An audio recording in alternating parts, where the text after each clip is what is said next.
Daddy nurse dára mi ò ní pín o. Ẹ káàárọ̀ ológìdé o. Ọmọ yín dára sí mi ní best nurse tó wà ńbẹ̀.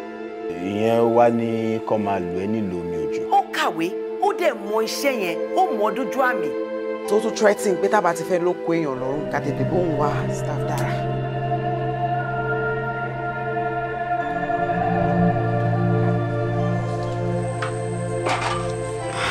Dara, you're so amazing.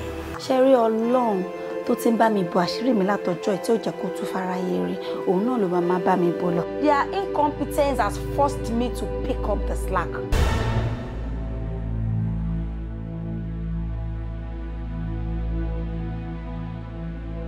Èmi ìfẹ́ kan mọ̀ pé kan báyìí ló ń ṣe é. Ẹ ń fi òkùnkùn kan jó òkùnkùn náà torí ẹni ẹ ò ṣe rí ọ̀nà àbáyọ. Gángan wákàtí méjìlá náà fi ṣọ́ mi.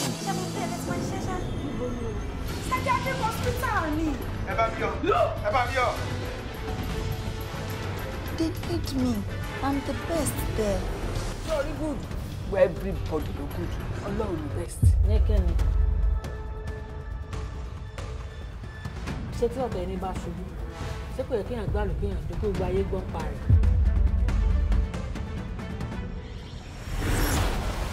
Ṣé o mọ̀ wípé èèyàn lè jẹ́ dókítà kó jẹ́ nọ́ọ̀sì kó jẹ́ bábà kó dẹ̀ jẹ́ mẹkáníìkì? What must fear? Ṣé èrè ní sápẹ̀ tí ń sẹ́yìn ni àbí ágàn? Mo ní psychiatrist, wọ́n ti kó oògùn fún mi. Wọ́n dá sàlẹ̀ fáyẹ̀. Wọ́n mi ti bá mi tẹ̀sẹ̀ lébò o. Wọ́n ti jáde sọ̀rọ̀ mi. Kí ni yóò kí ń ṣe mí gbogbo ìgbà o? Tó bá fi máa tó bí 10 hours ara ẹ̀ máa balẹ̀. Wákàtí méjìlá.